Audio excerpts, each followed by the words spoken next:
da Universidade Federal do Piauí, é médico do trabalho, advogado, teólogo, pós-doutor, doutor e mestre pela PUC Minas, titular da Academia Brasileira de Direito da Seguridade Social, diretor clínico do Hospital Universitário, mentor do aprimoramento da inteligência emocional. Então, eu queria aqui chamar o Dr. Saulo, que vai nos brindar hoje com essa palestra, a jornada do autoconhecimento, psicologia positiva e inteligência emocional. Pessoal, uma salva de palmas para o Dr. Saulo, que vai estar presente. É com você, pessoal. Obrigado, professor.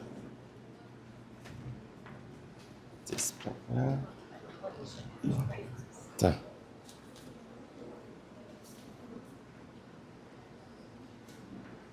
Bom dia a todos. Uma alegria estar aqui com vocês, a convite da Undime, aqui exemplarmente conduzida pela professora Eliane, na presidência, e pela professora Érica, na vice-presidência. Agradeço o convite em nome das duas, para toda a diretoria. Hoje, venho aqui nesse começo de manhã, que ainda estão chegando, vi ontem que o auditório estava lotado, a expectativa hoje é que ainda esteja mais, porque ainda estamos recebendo inscrições.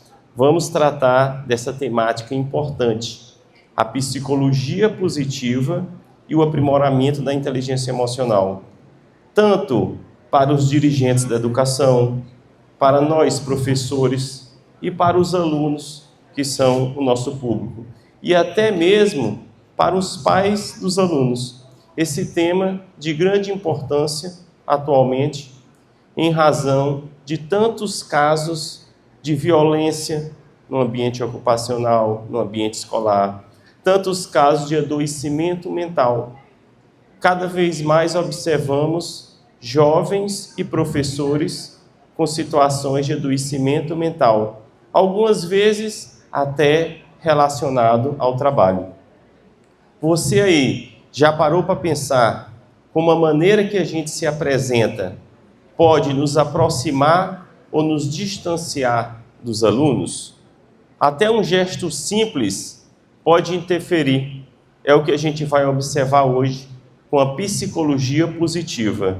Entender como que a psicologia positiva pode ser utilizada no contexto da sala de aula para melhor qualificar os alunos, para ter maior qualidade de vida.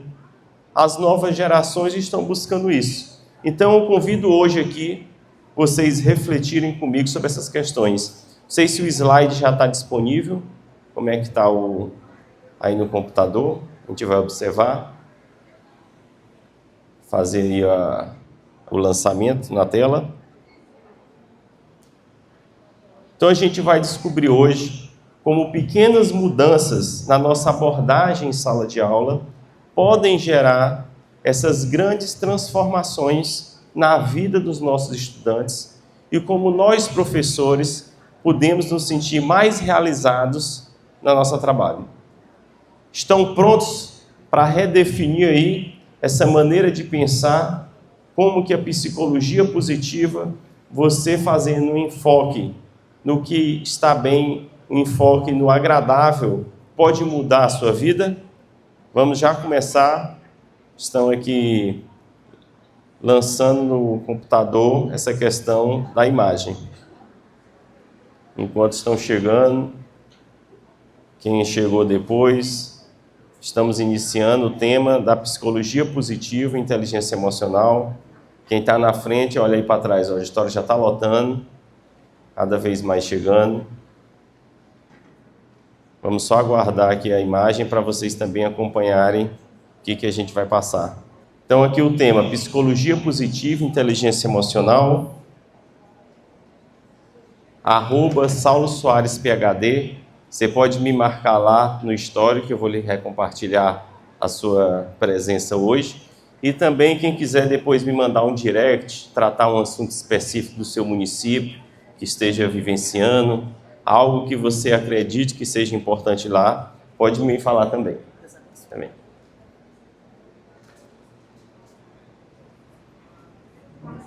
Permitam-me primeiro me apresentar como eu cheguei até aqui. Sou médico do trabalho com esse foco na área da saúde mental relacionada ao ambiente profissional. Ao longo da minha carreira, eu tenho acompanhado de perto como o ambiente ocupacional pode afetar o bem-estar psicológico. E eu acredito que cada um de vocês já tenha percebido isso em si próprio, no cônjuge, no filho, nos alunos. São trabalhadores que eu observo hoje, com depressão, transtorno de ansiedade generalizada, síndrome do pânico, transtorno de adaptação, casos até de tentativa de suicídio, síndrome do pânico, transtorno de estresse pós-traumático, estresse, neurose, olha o tanto de doença. E agora, a do momento, síndrome de burnout. Já ouviram falar? A estafa profissional. Quantas pessoas no meu consultório eu atendo, quando a gente começa a conversar, começa a chorar, está com adoecimento mental, está sentindo que não tem mais um propósito de vida, que não tem mais um sentido de vida. Então ela vive no automático. Ela só acorda porque abriu os olhos de manhã. Aí ela no automático vai tomar banho, vai se arrumar, tomar café, mas com a má vontade. No domingo à noite, ela já sofre da síndrome do domingo à noite. Que quando chega no domingo à noite, ela já dá uma tristeza após as 6 horas, porque ela lembra que amanhã é segunda-feira e tudo vai começar de novo. Toda semana ela fica triste no domingo e feliz na sexta-feira. Sexta-feira é o dia da alegria, é o dia do sextou. Quem é sextou? Aí no domingo já está triste, aí vive nessa gangorra emocional. E depois diz, eu não sei por que eu não melhoro, o que é que tem comigo. Acaba se sentindo uma vítima da sociedade. Nessa interseção do meu trabalho, eu dedico meus esforços a ambientes de trabalho mais saudáveis.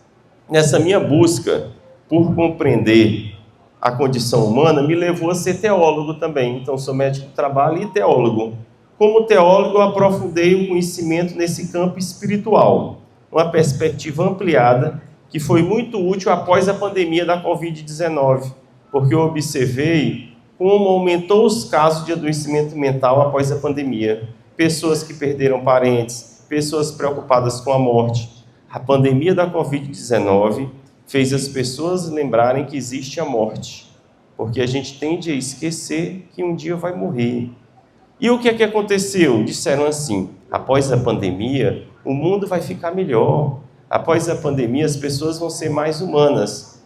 Foi assim? Não. Foi guerras, mais contendas, pessoas mais egoístas. Por quê? Porque as pessoas viram, eu vou morrer um dia, então eu vou viver loucamente logo, porque a vida só é uma, entendeu? Então, ao invés dela avaliar que com a morte ela deveria se qualificar, ficar mais tranquila, ela ficou ainda cada vez mais centrada em si própria. E como professor da Universidade Federal do Piauí, que eu atuo, contribuo, assim como vocês, para a formação dos alunos. E a sala de aula tem 2 aspectos. Ela pode ser curativa ou adoecer. Depende da perspectiva que você percebe. Tem professor que adoece na sala de aula. Outros já se sentem bem na sala de aula. Como encontrar pela psicologia positiva esse meio termo? E atualmente também atuo como diretor clínico de um hospital e eu percebo como o foco da saúde no Brasil é errada. A gente só foca em doença. A pessoa só busca o hospital quando já está doente. Primeiro ele adoece. E no Piauí, pior ainda, quando a doença está grave e avançada. Geralmente, quando a pessoa já está ali, se for um câncer, o câncer já com metástase, que ela vai conseguir o tratamento. Por isso que tantas mortes. E como que deveria ser o foco conforme a psicologia positiva? Se fosse uma saúde positiva. Você buscar a saúde antes da doença, para um bem-estar e prevenção. A gente não foca em prevenção. Por isso, tantos casos de adoecimento mental. A gente só foca na pessoa que já está com ansiedade, a que já está com depressão, a que já está com neurose, aqui já está estressada. E a psicologia positiva mostra que a gente tem que focar em quem está feliz no trabalho, em quem está saudável, e identificar quais são as estratégias que ela está usando para ela conseguir isso. Além disso, também, enquanto advogado, permeio nesse campo legal da saúde mental. E aqui vocês veem na minha foto, como mentor do aprimoramento da inteligência emocional. Eu tenho esse centro de inteligência emocional que fica no edifício Eurobusiness, ali ao lado do Shopping Riverside. Lá eu faço os atendimentos presenciais e também virtuais dessa mentoria de inteligência emocional. Nesse espaço aí, eu ajudo quem busca desenvolver uma habilidade emocional para a sua vida pessoal e profissional. Tanto se fala em inteligência artificial, né? Mas antes da gente desenvolver ela, temos que desenvolver a inteligência emocional. Como que a gente vai falar tanto em robotização se a nossa saúde mental não está boa? Eu acredito, então, que a inteligência emocional é a chave que a gente precisa para encontrar o bem-estar na vida. Muitas pessoas sofrem caladas. O adoecimento mental é típico assim. Quem tem pressão alta não tem vergonha de dizer que é hipertenso. Quem tem diabetes diz, mas quem tem depressão esconde. Quem tem ansiedade esconde, porque fica com vergonha de dizer que tem. E muitas vezes faz piorar, porque ela não busca tratamento e ela não reconhece que necessita. Ela acha que é uma pessoa pior que a outra por estar sofrendo isso. E com a psicologia positiva a gente mostra que em determinado momento de vida que você está passando, é necessário esse acompanhamento, é necessário uma terapia, é necessário o autoconhecimento. Então hoje eu vou trazer para vocês uma síntese dessa minha trajetória multifacetada, como a inteligência emocional pode ser importante na vida. Olha aqui a educação. A educação, como sabemos, é a base do crescimento profissional. É ela que tem a capacidade de transformar as nossas vidas. Aqui nessa foto, ó, estão vendo minha foto aí do lado? Quem adivinha onde é esse lugar bonito aí? Esse lugar aí é em Zurique, na Suíça. Zurique, na Suíça. Como vocês podem acompanhar. Eu fiquei impressionado dos países que visitei com a educação do povo suíço. A educação do povo suíço parece que a gente saiu de 2025 e fez uma viagem no tempo para 2300. A gente não está mais nem no mesmo tempo vivendo. A impressão que dá é essa. Assim, peraí, eu peguei, foi um avião no aeroporto ou foi uma cápsula do tempo? Porque aqui já é outro lugar. A educação na Suíça valoriza o multilinguismo. Eu conversando com a guia turística, ela me contou que na escola na Suíça, as crianças são alfabetizadas em 3 idiomas. Olha só, alemão, francês e italiano. Toda criança na Suíça já aprende 3 idiomas. E ainda tem uma aula ali de idioma, que é inglês. Olha só, então ela é obrigada a ser no mínimo 2 idiomas, aprendendo 3 e na prática tendo 4. E essa guia ainda disse assim, eu ainda sei português e espanhol, porque eu sou guia também. Que coisa, hein? Aí ela ainda criticou os suíços ali do sul, próximo da Itália, não, mas eles lá aprendem menos que a gente. Aqui no norte a gente aprende mais línguas. Qual a importância? Isso promove uma cultura global. Eles têm uma diversidade cultural maior, essa educação. A Suíça também enfatiza o respeito ao próximo. Em tudo que você observa, eles têm o respeito ao silêncio. Você observar em um lugar que as pessoas não têm uma educação muito grande, é o lugar mais barulhento que tem. Som de música, festa, barulho, vizinho atrapalhando o outro. Lá na Suíça é o contrário. Eles têm uma visão de comunidade, respeito ao silêncio, respeito ao próximo. Ninguém fica incomodando o outro na sua casa, fazendo barulho. Para você ter ideia, até nas áreas turísticas tem escrito respeito ao silêncio. À noite, eu saí para correr, até o barulho do tênis no chão chamou a atenção de locais que saíram na janela para olhar o que estava acontecendo. Um barulho de tênis no chão. Dizem que até os cachorros na Suíça aprenderam a não latir. Até eles aprenderam isso. Olha só. Então, eles têm lá uma abordagem ainda personalizada, individual. Eles veem como cada criança pode contribuir para a sociedade, ao invés de formar todo mundo ali igualzinho. E olha só, um país tão pequenininho que se destaca tanto. Chocolate, todo mundo quer chocolate suíço, né? Lindt, carro, os melhores carros da Suíça, Volvo. Banco, Crédito Suíço. Deixa eu ver mais. O que você imagina? Queijo, suíço. Como a Suíça se destaca? Relógio, suíço. Por que isso, hein? Prêmios Nobel, quantos os suíços têm? Por conta dessa educação que é valorizada. Perceber que a educação realmente transforma, que a gente não está perdendo tempo, porque algumas vezes eu vejo de alguns colegas que acham que estão perdendo tempo. Não vai mudar em nada o que está fazendo. E esse nível educacional aqui na Suíça reflete, sabe o quê? Lá na frente.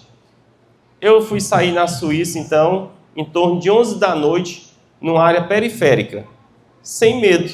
Quando eu fui pesquisar, vocês não têm ideia, na Suíça, por ano, só tem 53 homicídios. No ano. E no Brasil, em 2024, Suíça 53. Brasil, 44 mil assassinatos. 53 lá e 44 mil aqui. E eu fico me perguntando como que a gente se acostumou a viver em um país que tem números de guerra. Isso é uma guerra já. Morreu 44 mil pessoas de homicídio.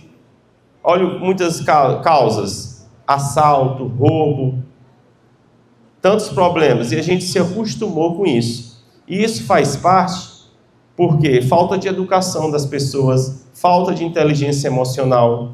Quanto desses 44 mil assassinatos foram decorrentes da falta de inteligência emocional? Falta de autocontrole. A pessoa brigou no trânsito e já acha ali que vai matar a outra por conta de uma briga no trânsito. Tudo ela se aborrece, é explosiva, é um colérico ao extremo. Olha só que desafio.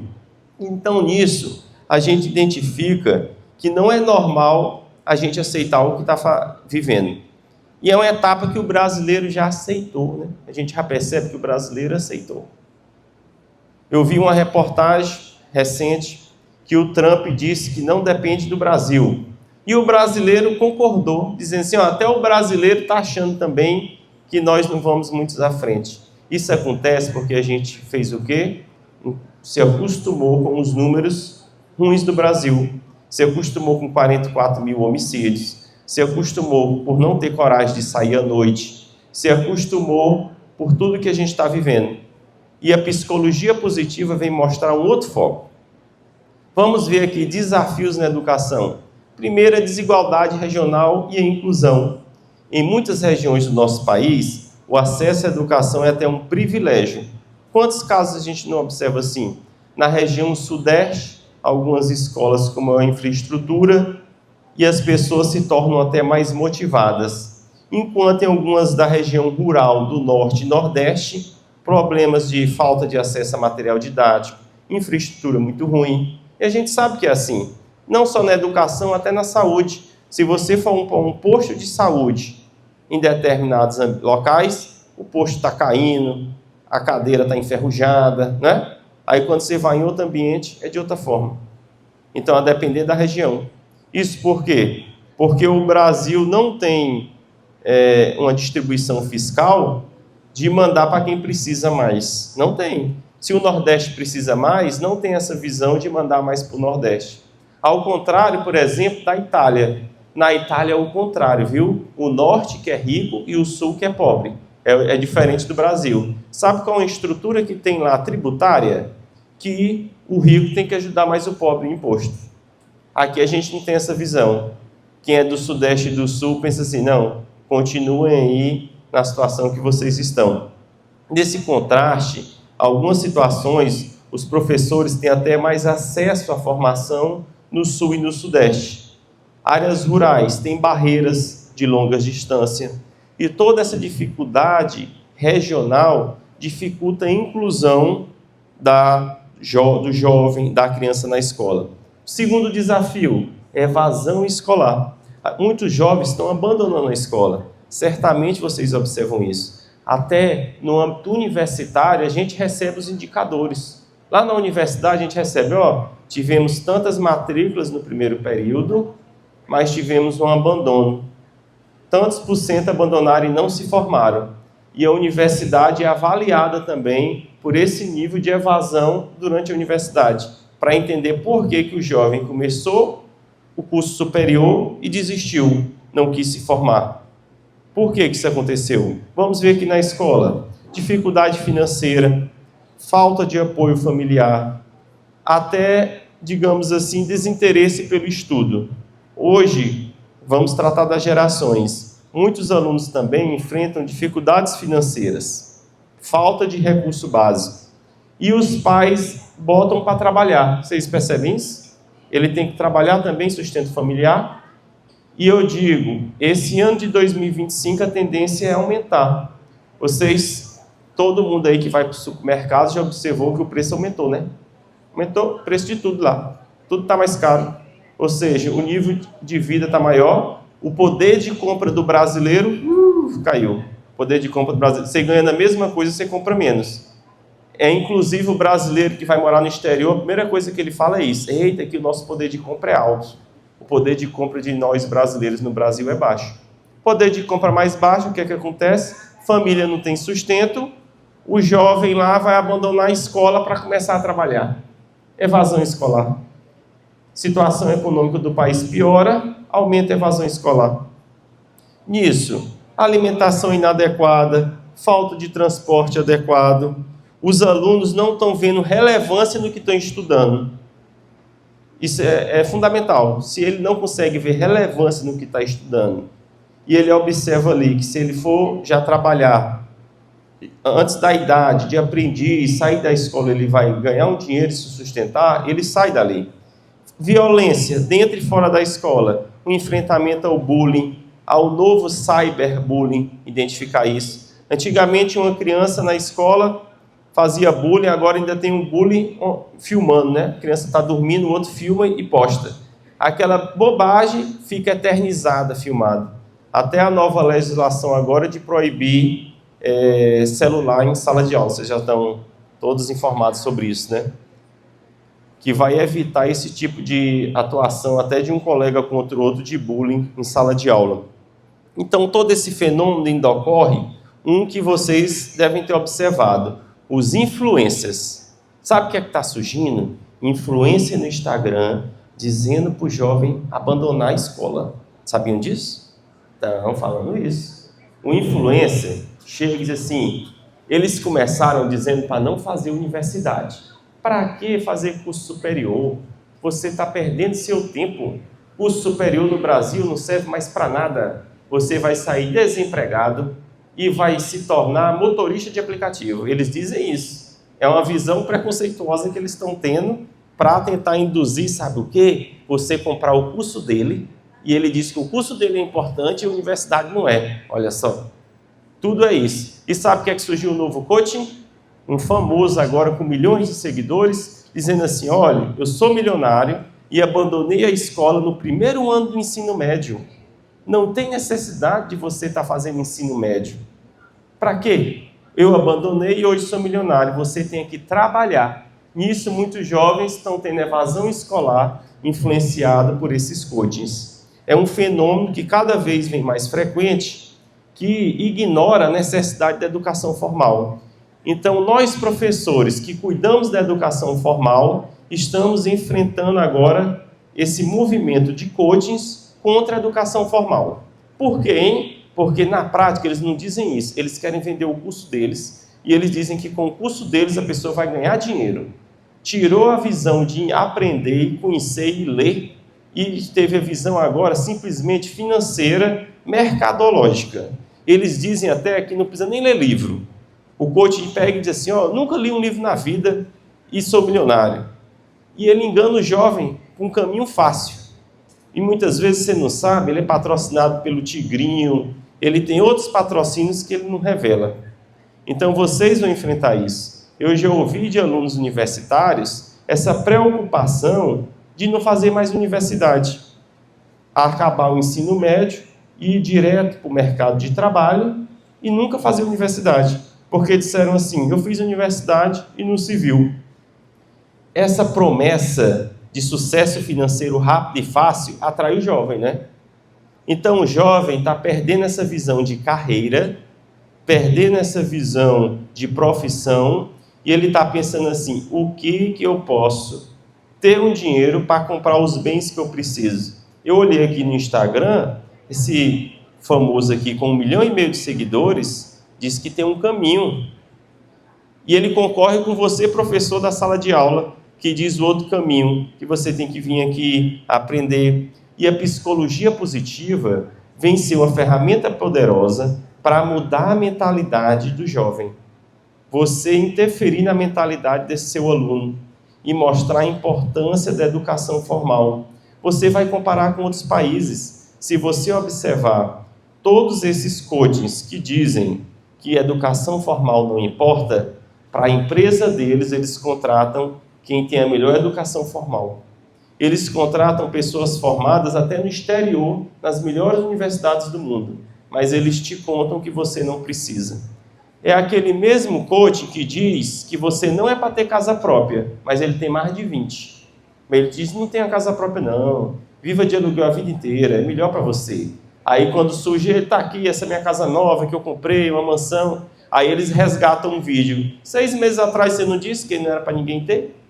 Entendeu? Então eles estão vendendo ilusão e tem gente que cai nisso. E quem é mais propenso a cair? Quem ainda não tem uma mentalidade formada, que é o jovem, né? Ele é mais tendente a ser seguido ali pela maré. Nisso, precisamos também do terceiro ponto. Tá excelente. Não cabe, não estou vendo mais uma cadeira livre aqui, todo mundo. Valorização do professor. Eu, como professor, também foco nisso, a necessidade disso. A valorização dos professores é fundamental para a educação. Reconhecer o professor vai, então, beneficiar os profissionais e o impacto em toda a comunidade, principalmente atualmente com essas redes sociais. Tem influenciador que chega na rua e pergunta: ei, qual é o seu nome? Você trabalha com o quê? Desse jeito. E você ganha quanto? Eu fico impressionado como as pessoas falam da própria vida só porque alguém chega com um microfone e uma câmera. Ela conta a vida dela todinha, sabia? Para um desconhecido, basta eu chegar com o microfone e uma câmera, pronto. E aí? Fala a vida inteira. Você ganha quanto? Então focou só em dinheiro. E o jovem, então, dizem o quê? Vai ter um apagão de professores daqui 20, 30 anos. Porque essa nova geração vai seguir a área da docência. Até a docência universitária também? Não, porque eles estão vendo cada vez mais um foco econômico, imediatista. O professor, então, muitas vezes não recebe o devido respeito, reconhecimento. É importante criar programas de reconhecimento do professor. Criar programas, então, com prêmios, certificações. É necessário isso. Você observa, então, que para motivar o professor, você tem que oferecer oportunidade de desenvolvimento, bolsas, ou seja, aquele professor do município, ele tem que ter uma oportunidade de desenvolver, de fazer workshops, de se preparar, ter ali opções de mestrado, doutorado, um curso no exterior. Não é interessante? Isso motiva, isso vai motivar o professor. Imagina que você está aqui, estamos aqui com a especialização que você pode fazer em Portugal, temos 2 vagas. Quem que aqui vai fazer essa especialização? Vai ver como que é a realidade em outro país da educação básica. Vamos ver como é que é lá e quais os bons exemplos que a gente pode trazer para cá. Quantas vezes a gente não vê isso? E eu reconheço essa importância dessas viagens internacionais a trabalho para verificar nos outros países as boas práticas do que a gente pode adotar aqui. Porque muitas vezes a gente fica tentando inventar a roda que já existe em outro local bem aplicado e a gente consegue adaptar para cá. Garantir salário justo. Todo mundo vai concordar, né? Aí fica a dificuldade de definir o que é salário justo, né? O que é o salário justo? Com poder de compra. Questão de plano de saúde, aposentadoria, incentivos. Tudo isso são maneiras de valorizar a atividade docente.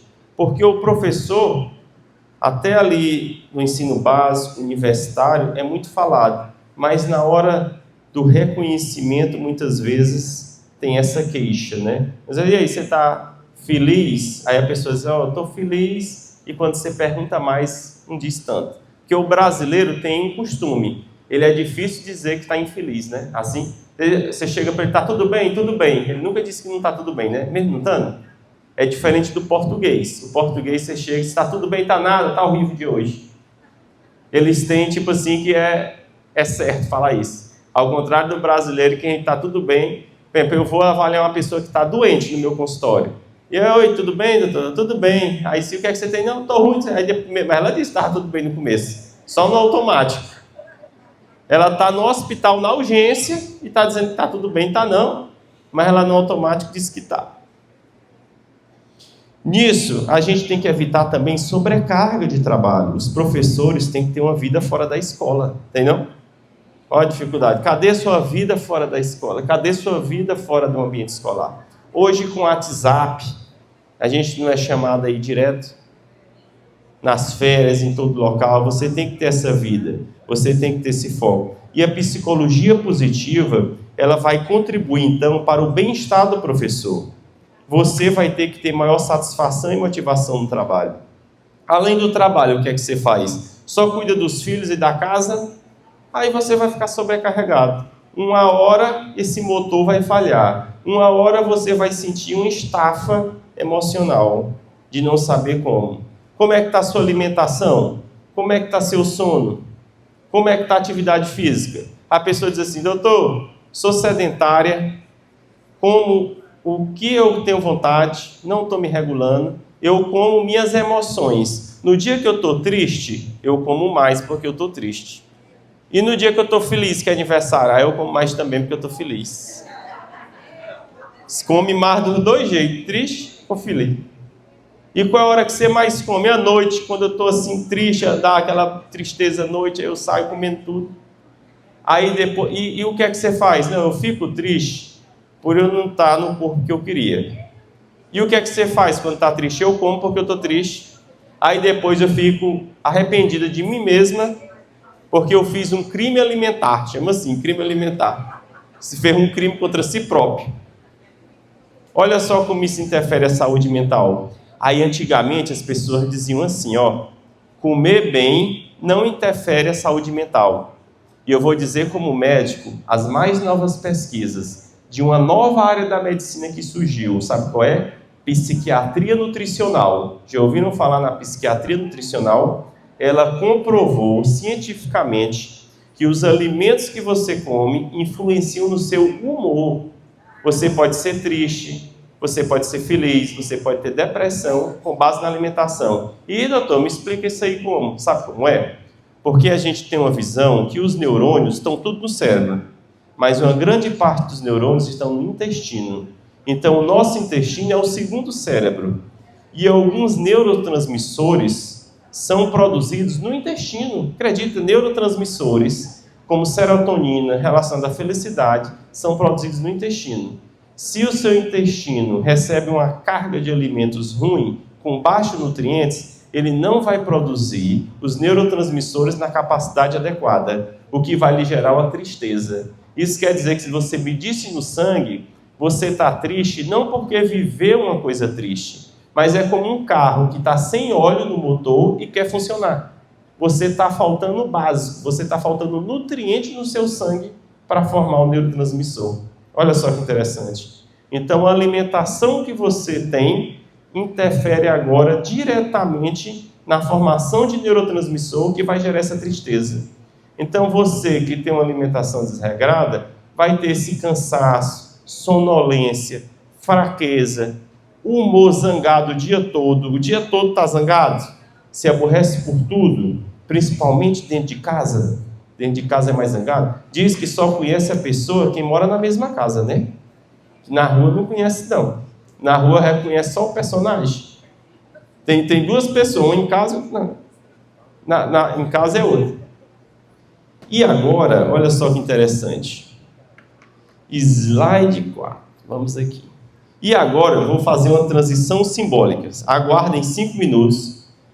Que eu quero mostrar como uma mudança sutil de como a gente se apresenta pode influenciar na percepção dos alunos. 5 minutinhos. Vou botar uma música aqui. Cadê a música? Tocou? Dá o play aí nessa musicazinha. Só clicar nessa imagenzinha aí, ó. Vê aí se liga. 5 minutos eu volto. Paciência.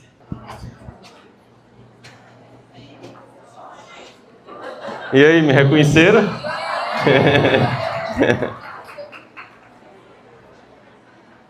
Reconheceram?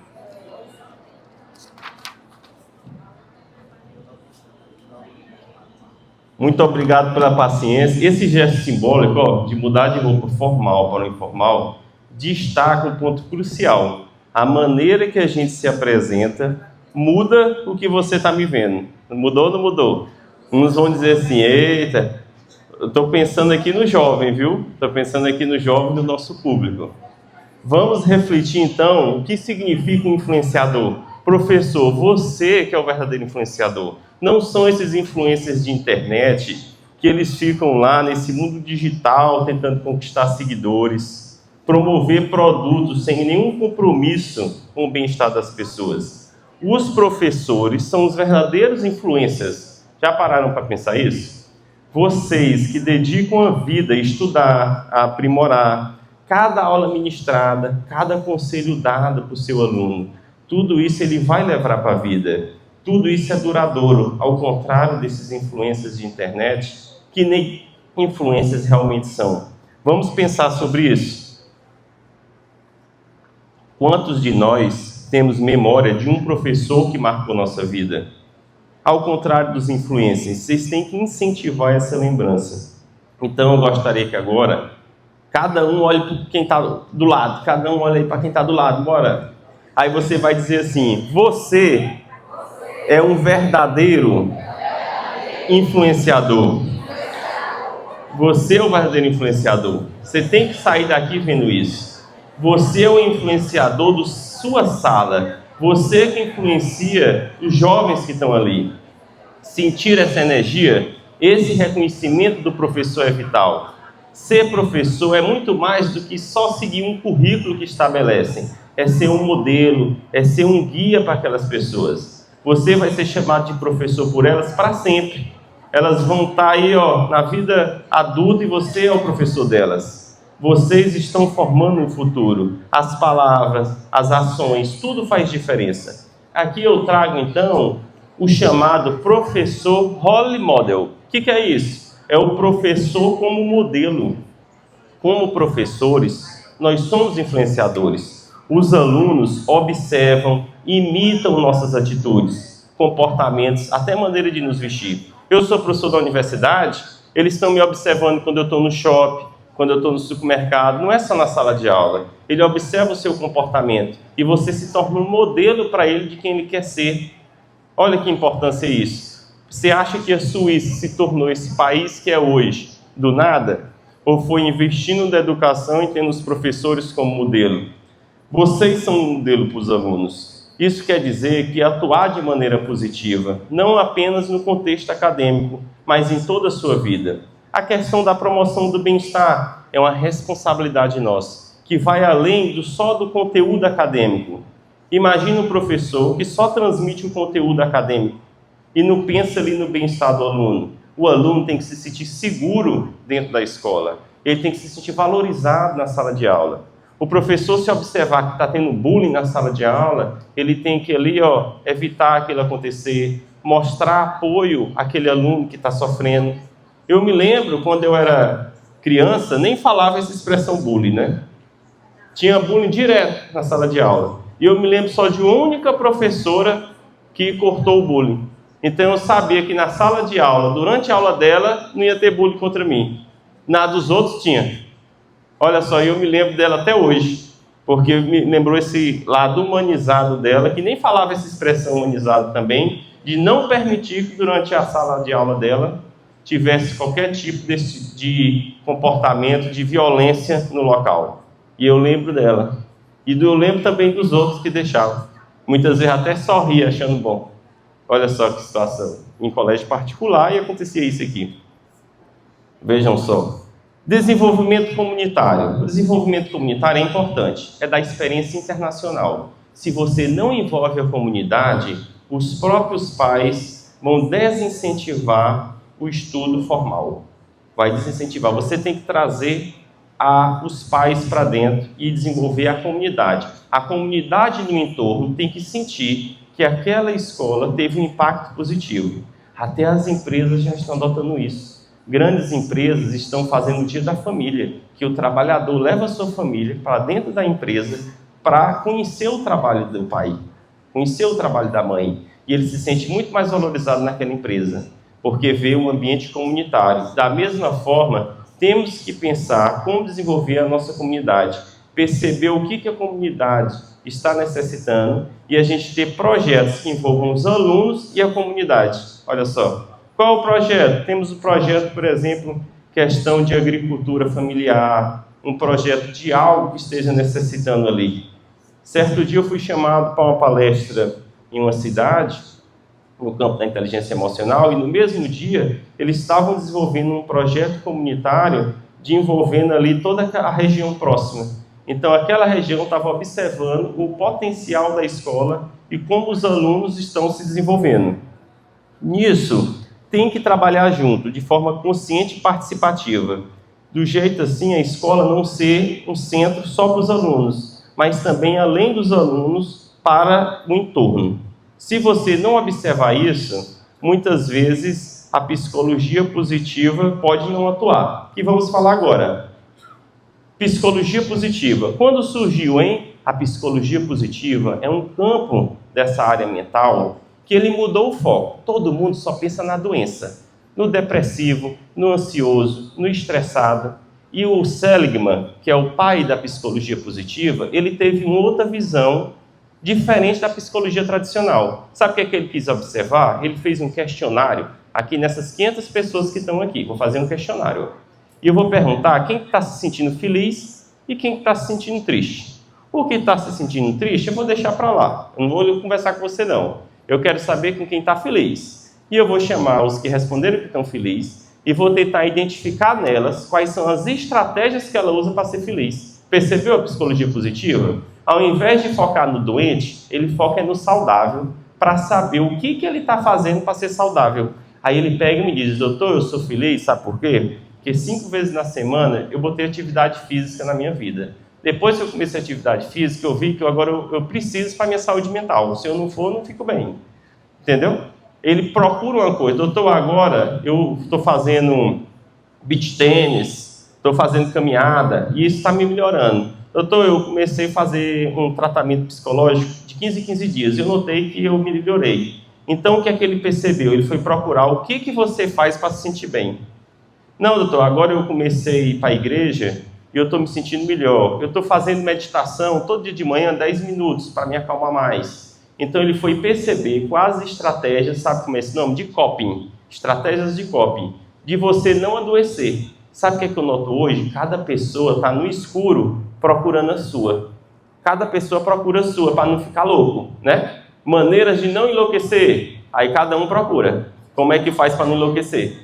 Olha, eu dei um jeito aqui de não enlouquecer. Eu comecei a fazer atividade física 3 vezes por semana para não ficar louco. Aí o que é que você está fazendo? Não, eu estou saindo com meus amigos 2 vezes na semana para não ficar louco. Cada um tem um jeito, entendeu? Se a gente começar a conversar. Qual é a estratégia para não enlouquecer? Qual é? Quem que vai me dizer um aí?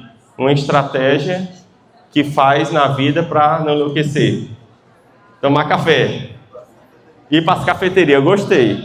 Ir para a cafeteria. A pessoa está assim, opa, tomar um cafezinho. Café baixa caloria, 2 calorias. Café preto, sem açúcar. Aí, ou seja, cada pessoa tem uma estratégia. Porque ela tem diferentes demandas. Ela tem problema profissional. Ela tem problema em casa com o cônjuge. Tem problema com os filhos. Tem problema com o vizinho. Tem uma estratégia, sabe qual é? Fazer de conta que não está vendo. tá com briga com o vizinho. Não, faz de conta que eu estou nem vendo. Aí a pessoa me diz assim, doutor, é porque eu escolho as batalhas que eu vou enfrentar. Eu estou escolhendo hoje em dia, com a minha maturidade, eu não entro em toda batalha não. Tem umas que eu já deixo para lá, que eu não quero, essa é causa perdida. Não quero nem me preocupar com ele. Então, é uma estratégia de coping. Qual é outra estratégia? Viajar. Tem gente que diz assim, todo ano eu tenho que ir pelo menos uma viagem. Pode ser para Guaramiranga, pode ser para Jericoacoara, pode ser para... Eu quero espairecer. E quando eu chego da viagem, eu já marco outra para eu ficar pensando. Estratégia de saúde mental. Você tem que perceber qual é a estratégia. E a psicologia positiva, na sala de aula, o que é que você vai fazer? Ao invés de você falar de coisas ruins, você vai tentar lançar coisas boas. Vamos agradecer que estamos aqui na sala de aula, vamos agradecer pelo dia de hoje, vamos agradecer pelo alimento, vamos agradecer que a gente tem saúde. A gente só lembra que saúde é bom quando a gente está doente. Na hora que a gente está doente, a gente pensa, eita, como é bom ter saúde. Quando a gente está com fome, até um ovo é muito bom. Não é não? Eita, isso é melhor. E quando está com sede, um copo de água gelada é a melhor coisa. Eita, um copo de água gelada é muito bom. O que é a psicologia positiva? Você focar no positivo da vida, ao invés de focar só no negativo. O negativo qual é? O dólar aumentou, a inflação está maior, o alimento está caro, o café está R$30. Vamos morrer desse jeito. Não tem vaga na UTI. Aí você só foca no negativo. Isso aí não é o que o cérebro me orientou. E na sala de aula, você vai focar na força ao invés da fraqueza. Olha essa expressão. Isso é psicologia positiva. Identificar qual é a habilidade e talento de cada aluno. Você tem que saber o talento de cada aluno. E reconhecer e incentivar ele naquilo. Você tem que incentivar.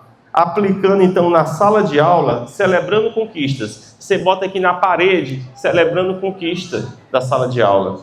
Valorizando aquela criança, aquele jovem. Segundo, cultivar emoções positivas. Cultivar gratidão, cultivar alegria, cultivar esperança na vida, ao invés de cultivar o que muitas vezes a mídia cultiva, que é desesperança, desespero, né? Tem gente que me diz assim, olha, eu não assisto mais televisão, principalmente de manhã, que eu ligo, só sai sangue da TV, não vou nada, eu já saio nervoso de casa, saio ansioso. Eu que não vou ficar perdendo meu tempo, enquanto eles estão ganhando o dinheiro deles, para ficar aqui botando na minha mente esse tanto de bloqueio. Outra atividade positiva, mindfulness. Já ouviu falar nisso? Mindfulness, uma meditação, estão usando agora na área do pré-vestibular. Jovens de pré-vestibular que estão muito ansiosos, ele usa esse mindfulness, que é um período de meditação para ele acalmar. Estratégias de psicologia positiva. Essa é a realidade. Uma meditação. Expressão criativa. Incentivar projetos colaborativos na sala de aula. Ao invés de você incentivar 2 grupos para rivalizar um contra o outro, você faz 2 grupos para um ajudar o outro. Percebeu a diferença? Porque muitas vezes a gente faz em sala de aula briga entre os alunos. Bora, um grupo aqui contra o outro, quem vai ganhar e quem vai perder. Aí o professor diz assim, quem ganhar é 10, quem perder é 5.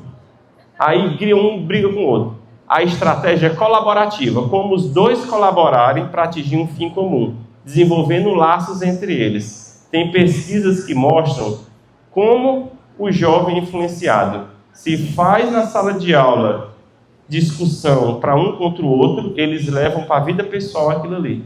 E se faz colaborativo, eles fazem uma amizade fora da sala de aula pela colaboração. É o que a psicologia positiva fala. Questão do engajamento dos alunos, ter método interativo. Hoje precisa disso, jogos educativos, discussão em sala de aula, criar oportunidade para o aluno falar. Ele quer também falar em sala de aula, encorajar as perguntas, fomentar esse senso crítico, né? Então a psicologia positiva vai contribuir. Meu tempo está quanto? 20 minutos, né ainda? Mais ou menos. E a inteligência emocional? Falei da psicologia positiva, do Martin Seligman, e agora vou falar o que é inteligência emocional. Vai ser a capacidade de você reconhecer suas emoções e as do outro. Isso é o conceito de inteligência emocional. Quem foi, professor, que desenvolveu isso? Daniel Goleman, é o mestre da inteligência emocional. Daniel Goleman. Em 1990, 95, ele desenvolveu a inteligência emocional como uma forma de perceber que você precisa reconhecer sua emoção. A maioria dos crimes no Brasil são passionais. As pessoas não têm inteligência emocional. Quantos casos aí de violência doméstica, de violência no trânsito, por falta da inteligência emocional? Desequilíbrio no trabalho, pessoa que bate no chefe, briga com um colega. O trânsito, um fecha o outro, já quer sair do carro para matar o outro. Tudo desequilíbrio emocional, de falta de inteligência emocional. E precisa a pessoa querer, né? Ela tem que ter vontade de mudar. Se ela não tiver vontade de mudar, como que ela vai aprimorar a inteligência emocional dela? Então, essa habilidade foi popularizada no livro do Daniel Goleman, Psicologia Positiva, no final da década de 90, e Inteligência Emocional, no final da década de 90. Hoje a gente fala tanto em inteligência artificial, mas precisa primeiro falar nessa aqui, ó. Em um país que mata 44 mil pessoas assassinadas, precisa. Na Suíça, 55, eles já têm desenvolvido inteligência emocional muito mais do que a nossa. Eles não vão estar entrando em briga de trânsito, eles não vão estar entrando nesse tipo de discussão, não vão estar entrando em tanta criminalidade que acontece pela falta de inteligência emocional.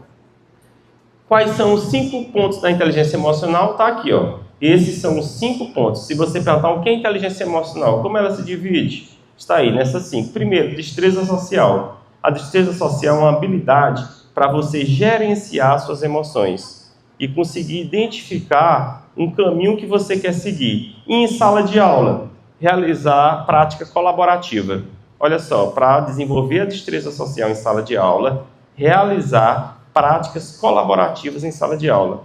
Atividades e projetos que os alunos tenham que colaborar uns com os outros. Se todo mundo ficar sentado o ano inteiro, só ali assistindo, não tem desenvolvimento.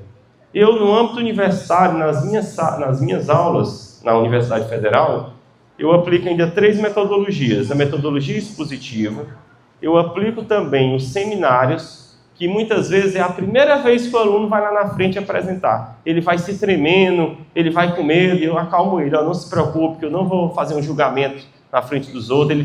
O medo dele, na verdade, é de falhar lá na frente, e eu, como professor, desmoralizar ele ali na frente de todo mundo. Eu acalmo ele para não ter isso. E o terceiro, eu faço um debate colaborativo. Eu pego um tema, no último dia de aula, da área do curso, da área da disciplina, e coloco eles desenvolverem como um júri simulado. Isso a gente observa no jovem ali de 18, 19 anos, que é a idade que eles estão, como une eles, como facilita, como eles pela primeira vez têm a capacidade de se expressar, de desenvolver oratória, e evita evasão, porque quando a gente vai observar, tem uma evasão ainda alta, dos que entram no primeiro período e dos que terminam. Porque nesse meio período, uma influência da internet disse assim, sai da universidade, venha fazer meu curso, que aqui você vai ser milionário sendo trader, é a moda. E a gente tem que mostrar que fazer o curso superior é importante para ele ter esse conhecimento. Não só para ter um diploma, mas para o conhecimento que ele observa ali. Segundo, autoconsciência. É a habilidade de você saber sua emoção. Quem que tem desenvolvido a autoconsciência? Quando você está triste, você se sente esquisito e você tem a habilidade de saber que está triste. Você tem a habilidade de saber que está magoado daquilo e aceitar aquilo e conseguir viver naquele momento com aquilo. As pessoas, então, explodem ou ficam amarguradas, magoadas por anos. Tem pessoas que guardam mágoas por mais de 10 anos.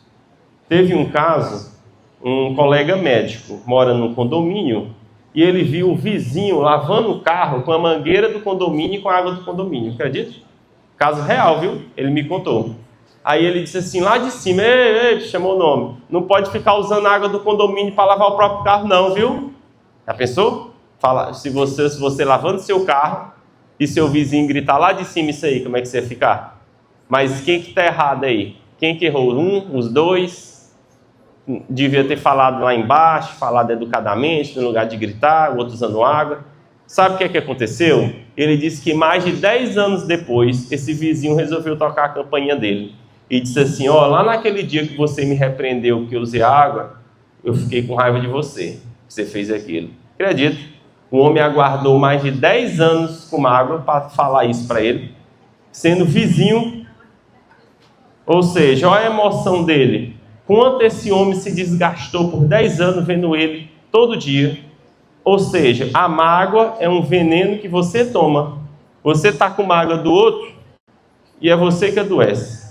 Quando você está com raiva do outro, é você que adoece. Tudo é você. E a inteligência emocional vai te mostrar que quem tem que se curar é você. Não porque você esteja errado, mas é porque é o melhor para suas emoções. Seu nível de cortisol aumenta. Já ouviram falar no cortisol? O cortisol está diretamente envolvido nas emoções. E ele aumenta a frequência cardíaca, aumenta a pressão arterial. Se você vive com raiva, vive zangado e magoado, você vai ter uma qualidade de vida pior. Então, olha só, quando alguém te faz mal, alguém te prejudica e você toma isso para si, você que é prejudicado e não o outro. Olha que loucura. E no aprimoramento da inteligência emocional, a gente vai identificar isso. E muitas vezes a pessoa precisa perdoar o pai e a mãe. Geralmente está lá na infância. Quando a gente vai buscar na vida adulta os traumas que ela tem, estão envolvidos 80% na infância dela. Olha que detalhe. Não é na vida adulta. Muitas vezes ela relata que é do trabalho e do cônjuge. Mas quando a gente vai ver, é um trauma relacionado ao pai ou à mãe, que ainda está magoando, ainda está ferindo oculto ali. E precisa ressignificar isso. Precisa curar isso. Se você não cura, você não tem essa autoconsciência. E pessoas que ficam a vida inteira magoadas. Gente que o pai morreu e ainda está com raiva do pai. A mãe já faleceu e ainda está com raiva da mãe, ainda não cura disso. Sem essa autoconsciência não é possível. Autorregulação, vejam só. A autorregulação é a sua capacidade de controlar o impulso. Naquela hora que a pessoa lhe xingou. Você está no trânsito, uma pessoa no Brasil xinga logo a mãe, né? Você nem conhece a mãe. Não xinga a pessoa não, xinga a mãe. Aí a pessoa fica com raiva e não controla o impulso e vai agredir. E aí o que é que acontece? Homicídio. Por isso que tem tanto homicídio no Brasil. Um dia eu ouvi um lutador de jiu-jitsu, cara fortíssimo aí, dizendo que se alguém, ele estava com a esposa e falaram alguma coisa inadequada para a esposa. Ele disse que percebeu que o plano era desequilibrar ele, porque sabiam que ele é famoso no âmbito do jiu-jitsu e queriam que ele realmente entrasse na briga.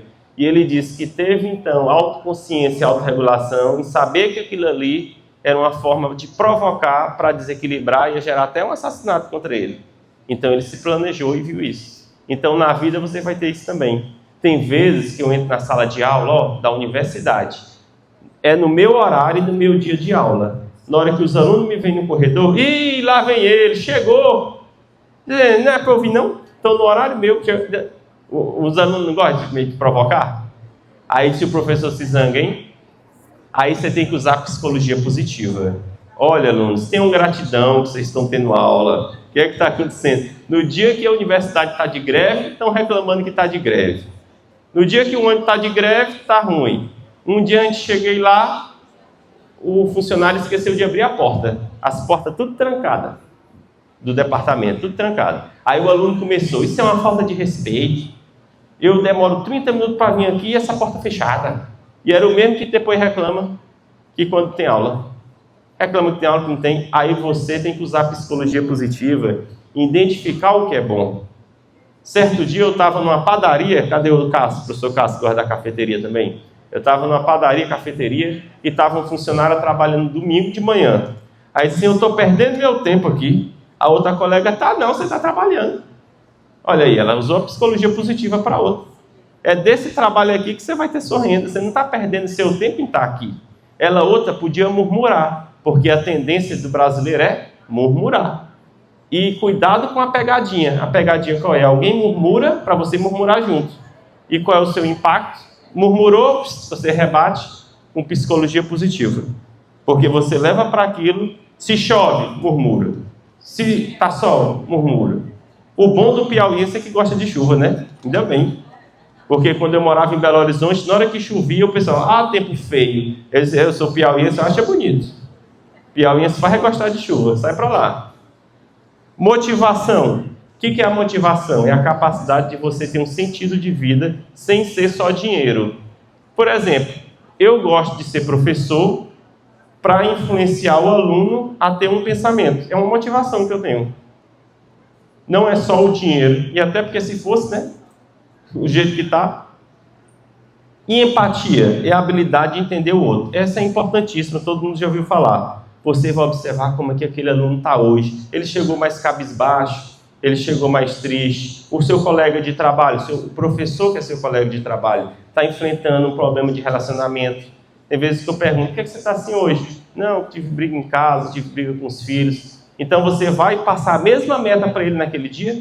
Diz assim, não, pois tá bom, esquece o que você viveu, porque tem gente que diz assim, no trabalho você tem que ser um, em casa tem que ser outro. Aqui no trabalho você tem que esquecer o que é na vida. Não tem como. Tem como? Você ser duas pessoas? Não tem como. E esse conflito aqui? Conflito entre as gerações. Conhecem essas gerações? Hoje estamos vivendo muito esse conflito. Cada geração tem sua característica. E esse conflito já está em sala de aula. Geração dos baby boomers é quem nasceu entre 46 e 64. Quem está entre 46 e 64, levanta a mão. 46 e 64. São baby boomers. Já são avós, ainda estão na educação. Vieram ali após a Segunda Guerra Mundial, essa geração. E ela foca muito na estabilidade, no trabalho pesado. Essa geração baby boomer. Depois, a geração X, quem nasceu entre 65 e 80, vamos ver, entre 65 e 80, aumentou, o público aumentou. Geração X, o que ela é? Já mudou, surgiu aí nas mudanças tecnológicas, ela já valoriza mais o propósito, são já os pais, né? São os pais da geração X, a geração adaptável à tecnologia, mas ainda algumas vezes prefere os métodos tradicionais. Geração Y, millennials, entre 81 e 96. Levanta a mão. Eita, muito, hein? Tá batendo aí X e Y aqui a geração. Geração Y. A geração Y, então, é adaptável e conectada digitalmente. Valoriza o propósito no trabalho. Eu quero um trabalho que tenha propósito. Enquanto a Baby Boomer diz assim, eu quero trabalhar 30 anos na Petrobras. A geração Y já fica assim, se não tiver bom, eu vou mudar, viu? Não quero ficar a vida toda nesse lugar, não. Quando a gente pergunta assim, você quer trabalhar até aposentar aqui? Não, só se não tiver outra coisa. Eu quero ter um negóciozinho, eu quero ser empreendedor também, eu estou dando certo aqui. E eles são, então, pais jovens, né? Trazem uma abordagem colaborativa, quer apoiar métodos de ensino novos. Geração Z, essa aí não tem aqui não. De 97 a 2012. A geração Z, então, tem aqui geração Z? Temos também. Geração Z são os que já estão aí também na universidade, são os nativos digitais, pragmáticos e conscientes. Uso da tecnologia. A geração Z, ela é mais imediatista. Olha a geração Z como está se vestindo. Eu não sou geração Z não, mas eu estou me adaptando aqui a eles, ó, para o meu público. Se eu chegar assim na universidade, pronto, a você professor homenageado. Professor, sai ser homenageado agora, quando ele se formar. A geração Z não aceita desaforo. E ela já quer ser promovida. É aquele que entra com 6 meses, já quer ser o diretor. Não, já quer ser o diretor daqui. 6 meses, se eu não for, tá errado. Tem coisa errada. Eu estou vivendo errado. Porque eu vi no Instagram que o pessoal já está conseguindo e eu não consegui. Outro dia eu conversei com a geração Z no trabalho, com 6 meses pediu demissão. Com 6 meses. Eu disse, por que não? Estava muito monótono esse meu trabalho. Todo dia fez a mesma coisa. Aí você não queria não, todo dia fez mesmo? Não, quero todo dia fazer uma coisa diferente. Todo dia a mesma coisa. Quem deu o trabalho achou que ele estava feliz. Todo dia a mesma coisa, você tem uma previsibilidade. Mas a geração Z não quer isso não. A geração Z quer se desafiar. A geração Z já sabe contra o quê? Antigamente ele queria emprego.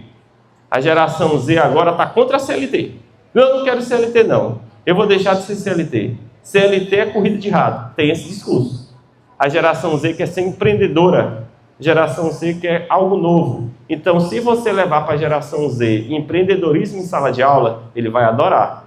Se você já levar para ele métodos de colaboração, de como ganhar dinheiro, ele vai adorar. A criança americana faz limonada e vende na porta de casa, porque já é ensinada a ganhar um dinheirinho. Estou vendendo limonada, estou fazendo aqui e tal. Então, a geração Z no Brasil está surgindo assim. Depois, geração alfa. Essa aí, os jovenzinhos, as crianças, 2013 a 2020. Nova geração alfa. Cresce no mundo totalmente conectado. Eu já vi aqui do lado falando em tecnologia. Está aqui do lado um instante só sobre tecnologia. E é o futuro da educação, porque cada geração mais nova quer mais tecnologia. Eles estão, então, de forma personalizada. A criança cada vez mais de forma imersiva. E a geração beta? Essa é jovenzinha, hein? 2020 adiante. Ainda estão aí começando no berçário. O que essa geração vai surgir? Quais são as perspectivas? Chama de tecnologia imersiva. É uma nova tecnologia, como se fosse aquela tecnologia dos óculos, que você fica imersivo no ambiente. Então, cada geração que vemos adiante, ela vem com perspectivas de vida diferentes. Ela vem com perspectivas históricas diferentes. E a gente tem que se adaptar na sala de aula para isso. E cada geração nova não vem mais aceitando sofrer no trabalho. E eles querem agora que a vida tenha sentido maior. Eles querem que a vida não seja só trabalho. Ontem eu vi um político dizendo: trabalhar 10, 12, 17 horas. Você acha que a geração nova quer trabalhar 17 horas por dia? De forma alguma, ele está errado. A geração nova quer que trabalho e vida pessoal tenham uma melhor adaptação. Muitas vezes trabalhar jornada 6x1. Viram o debate de jornada 6x1? Quem que trouxe o debate da jornada 6x1? Geração Z. A geração Z diz assim: eu não quero mais trabalhar dia de sábado. Tá demais. Só é de segunda a sexta. Porque lá na Europa eu já vi que falar que eles estão trabalhando só 4 dias por semana. Você sabia que o europeu trabalha menos que a gente e o PIB deles é maior? Cheguei lá, 9h30 da manhã, as cafeterias fechadas. Não, a gente abre aqui, Madrid só abre 10 horas da manhã, no centro. Vocês trabalham menos que a gente, então. Eles trabalham menos que o brasileiro e vivem melhor e ganham melhor.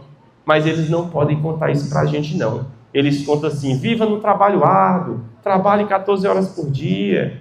Como se a gente fosse japonês. Que japonês que trabalha assim arduamente. Só que a nova geração está reivindicando uma experiência de vida melhor. Então vão ter que identificar isso.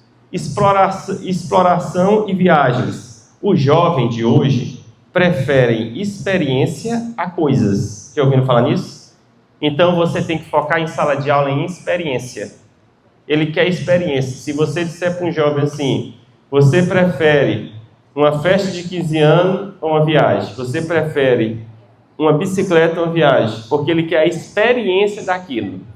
Ao contrário de antes, que era guardar, ter um bem. Então essa experiência você pode vivenciar em sala de aula. Por quê? Temos pressão da rede social. O jovem hoje está totalmente pressionado pela rede social para ter sucesso muito rápido. Ele tem assim, sabe que tem uns livros aí? Como ser milionário antes dos 30. Forbes, under 30. Aí que loucura, aí ele olha na conta da Nubank, tá com empréstimo. Tá com empréstimo na Nubank. A Nubank emprestou para ele. E ele está devendo. E ele vê aquilo ali e fica pressionado. Aí começa o problema de saúde mental. Bate lá no consultório. Eu tô com problema de ansiedade. Aí a gente vê jovem, geração Z, tudo medicado. 2, 3 medicamentos já. Por conta de quê? Quando eu pergunto, estou pressionado. Que eu comecei a estudar para concurso, não passei. Quer passar em concurso com 6 meses estudando já, pronto, acabou. E não passa e já fica reivindicando, revoltado. Vamos aqui finalizando. Inteligência emocional na escola. Acho que já estourei o horário, eu vou terminar em 5 minutos. Temos então que buscar o bem-estar emocional dos alunos. Esse é um foco principal. O aluno perceber na psicologia positiva que a escola não é só ensino, mas bem-estar. Porque isso é o que a geração Z está buscando, bem-estar. Se não tiver, ele não está buscando acúmulo de bens, ele não está buscando trabalho de 16 horas, ele está buscando um compartimento adequado entre trabalho e vida pessoal. Ele cuida disso hoje em dia. Um ambiente de aprendizado positivo, em que os alunos são incentivados a ajudar um ao outro. Benefício para o professor. O professor também tem que ter programa de inteligência emocional. Por isso que eu viajo nos municípios fazendo treinamentos aos professores, sabia? Vejam lá no meu Instagram, os municípios que eu já fui, eu coloquei lá. Os municípios que eu vou para desenvolver inteligência emocional para os professores. Porque a carga é grande. Vocês já acompanharam no Instagram aquela brincadeira? Os pais, quando começa o ano escolar, a alegria deles em deixar a criança na escola, ei, graças a Deus. E quando dá férias, eles tristes que agora não sabem o que fazer. Eita, eu vou fazer o que agora? Agora o que é que eu vou fazer? Então o professor precisa de ter um aprimoramento da inteligência emocional, então ele gera uma estafa, fica estafado. Quantos casos de afastamento? Profissionais, professores como nós, com síndrome de burnout, com 60, 90 dias de atestado. Aí o que adianta? Eu já vi casos de dizer assim, estou cansado, se continuar assim, aí eu me afasto. Do que adianta eu forçar tanto para afastar a pessoa? Olha só, não adianta forçar demais. Redução da violência na escola. Se a escola for um ambiente violento, o jovem tem a tendência da evasão escolar e repetir essa violência. Muitas vezes ele já enfrenta violência em casa, leva para a escola. Aí o professor acaba exercendo a função até de pai e mãe, né? Tem que educar tudo que o pai e a mãe não educam em casa. Porque muitas vezes os pais também precisam desenvolver a inteligência emocional para entender que a escola não vai fazer o papel que também eles precisam fazer. São papéis complementares. E para finalizar, olha aqui, eu, minha esposa e meus 3 filhos, já tenho 3, Tem da geração aí mais nova, a menor tem 11 meses. Antes de encerrarmos, então, quero deixar uma mensagem final. A vida é uma dádiva única, um presente precioso. Ser feliz não é uma meta distante ou inalcançável. É um estado de espírito que cultivamos diariamente nas pequenas coisas. No sorriso de um aluno, no seu filho, na sua filha, no carinho de um amigo, até no pôr do sol. Quando a gente está viajando, até o pôr do sol é bonito. E por que na cidade que a gente mora, a gente não acha o pôr do sol bonito também e a gente não para olhar? A felicidade se encontra nessas experiências, nas relações que cultivamos. Em todos os estudos de longevidade, a importância da amizade. A amizade realmente é importante nas nossas vidas. Você tem que desenvolver algumas amizades que você possa confiar, que possa conversar, não ser solitário, desenvolver a inteligência emocional. Não espere para ser feliz amanhã ou quando tem um objetivo específico. Muitas vezes o professor pensa assim, no dia que eu tiver aquele objetivo eu vou ser feliz. E o jovem da mesma forma, no dia que eu me formar eu vou ser feliz. No dia que eu for mestre eu vou ser feliz. No dia que eu tiver doutorado eu vou ser feliz. E você sempre bota para frente a felicidade que nunca vai alcançar.